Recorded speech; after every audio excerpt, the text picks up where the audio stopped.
اور یہ چودھری نثار نے کہا کہ جی یہ ان کے گھر میں بریک لے لوں پھر ڈسکشن کو واپس. اس کے بعد سارا جو ہے بریک کے بعد میں گیبول صاحب کی طرف آتا ہوں آفٹر دا بریک. ناظرین اب آپ ڈسکشن کا آغاز کرتے ہیں. ٹائم ہمارے پاس بڑا ایکچولی تھوڑا ہے 7:30. علی پرویز احمد صاحب, گیبول صاحب یہ کہتے ہیں کہ بھئی انہوں نے رات کو نوٹس بڑا لیٹ دیا سینٹ کا, لیکن اور بہت سے لوگوں نے ہمیں پروگرام سے بتایا کہ اکثر سینیٹرز کو وہ باقاعدہ کراچی سے واپس پہنچے, ان کو اندازہ تھا کہ یہ ہونا ہے. اور یوسف رضا گیلانی صاحب جہاں تعزیت کرنے کے لیے گئے تھے وہ ڈیتھ تو منڈے کو ہوئی تھی, وہ فرائیڈے کو تعزیت اتنی ارجنٹی کی بنتی نہیں تھی. تو ایسا لگتا ہے کہ کچھ نہ کچھ درمیان میں مسئلہ ہوتا ہے آپ کی جماعتوں کے درمیان. اب جب دوبارہ آپ چلے ہیں عوام کو اور میڈیا کو بتا رہے ہیں کہ بھی ہم 23 مارچ کو آ رہے ہیں, لوگ یقین نہیں آ رہا. ڈاکٹر صاحب آئی کنسیڈ آن دیٹ پوائنٹ. دیکھیں حکومت کی بدنیتی اور چیئرمین سینٹ کی بدنیتی تو بالکل وہاں پہ موجود ہے, پر ہم سب کو معلوم تھا کہ آئی ایم ایف کی بورڈ میٹنگ جو ہے وہ 2 فروری کو ہونے جا رہی ہے, اور یہ اسٹیٹ بینک کا اٹانومی بل جو ہے پچھلے ہفتے کے اندر ہر صورت آنا ہے. تو ساری پارٹیز کو وہاں پہ فل فورس کے ساتھ موجود ہونا چاہیے تھا. آئی کنسیڈ آن دیٹ پوائنٹ. تو اسی لیے میں گزارش یہ کروں گا کہ اگر ہمارے کسی ممبران کے اوپر کوئی خدشات ہیں, ہم ساری پارٹیز کو اپنی صفوں کے اندر دیکھنا چاہیے, اور اس اعتماد کو بحال کرنے کا بہت آسان طریقہ ہے. ہم کیوں نہیں چیئرمین سینٹ کے خلاف نو کانفیڈنس موشن موو کرتے ہیں؟ ہمارے پاس میجورٹی موجود ہے. ایون اف ہم وہ دلاور خان صاحب کے 4 جو سینیٹرز ہیں ان کو ایک سائڈ پہ بھی کر دیں, اور اب تو پیپلز پارٹی کا 1 ووٹ اور زیادہ بڑھ گیا ہے. تو ہمیں چاہیے ان سارے کے سارے خدشات کو دور کرنے کے لیے چیئرمین سینٹ کے خلاف نو کانفیڈنس موشن لے کے آئیں, اور جب وہ کامیاب ہو جائے گا تو یہ جو خدشات ہیں خود بخود ہی سائڈ پہ ہو جائیں گے اور سیٹل کٹ ڈاؤن کر جائیں گے. تو میری گزارش یہ ہے کہ اعتماد کو بحال کرنے کے لیے ہم ساری جوائنٹ اپوزیشن کو ایفرٹس کرنے چاہیے, کیونکہ اگر ہم یہ مل کے خلوص نیت کے ساتھ تحریک کو آگے لے کے چلیں گے تو وہ بہت جلد اس کے ریزلٹس ہم اچیو کر سکتے ہیں. گیبول صاحب یہ ہے نا بات کے درمیان میں کچھ نہ کچھ کہیں نہ کہیں مسئلہ ہے جس کی وجہ سے شکوک رہتے ہیں. جو علی نے بات کی ہے وہ بڑی انہوں نے پتہ کی بات کر دی ہے کہ یہ ایک مسئلہ ہے جسے ٹھیک کرنا پڑے گا.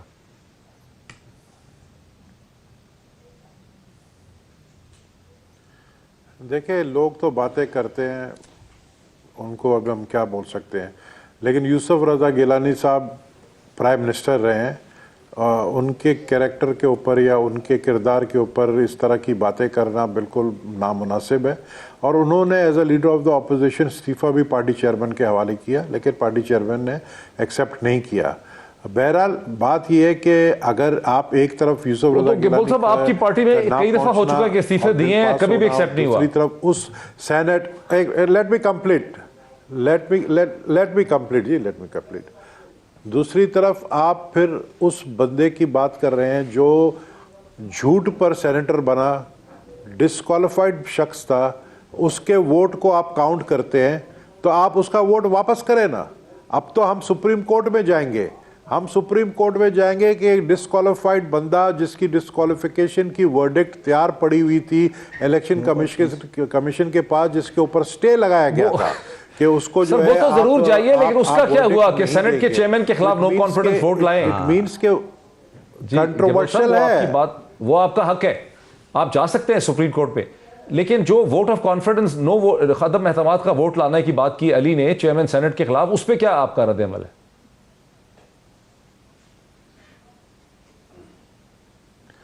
دیکھیں اگر پارٹی تیار ہوتی ہے تو پارٹی کی لیڈرشپ کا فیصلہ ہے. ہمیں تو اس وقت ووٹ آف نو کانفیڈنس کے ہم جو اس وقت پلاننگ کر رہے ہیں اور جو ہم باتیں کر رہے ہیں مسلم لیگ نون سے اور پی ڈی ایم سے, وہ ووٹ آف نو کانفیڈنس جو ہے وہ لیڈر آف دا ہاؤس جو کہ پرائم منسٹر ہے اس کے خلاف ہے. چیئرمین سینٹ کی تو ابھی مجھے نہیں پتا ہے کہ کوئی ڈیسیشن دونوں پارٹیز نے لی ہے نہیں لی ہے, کیونکہ اگر پی ڈی ایم لیتی ہے تو پھر یہ کامیاب ہوگا. لیکن بات یہ کہ اب اگر سیریسلی اگر بیٹھ کے بات کریں, اول تو یہ کہ ہمیں شہباز شریف صاحب نے جو ہے لنچ پہ بلایا, اس کے اندر سیاسی باتیں ہوئی, اس کے بعد تو اس کے اوپر بات ہوئی ہے. اس کے بعد جو ہے میں سمجھتا ہوں کہ اور برف بھی پگھلی ہے ہمارے درمیان, مسلم لیگ نون کے درمیان اور پیپلز پارٹی کے درمیان. آگے جا کے اور باتیں ہوں گی. ہو سکتا ہے ووٹ آف نو کانفیڈنس جو ہے وہ پہلے جو ہے وہ نیشنل اسمبلی میں ہے اور بعد میں سینٹ پہ ہے, لیکن آئے گا کوئی نہ کوئی وزیر اعظم کے خلاف لانا چاہتے کوئی نہ کوئی جو ہے ووٹ آف نو کانفیڈنس آئے گا, ساتھ ساتھ لانگ مارچ بھی ہوگا.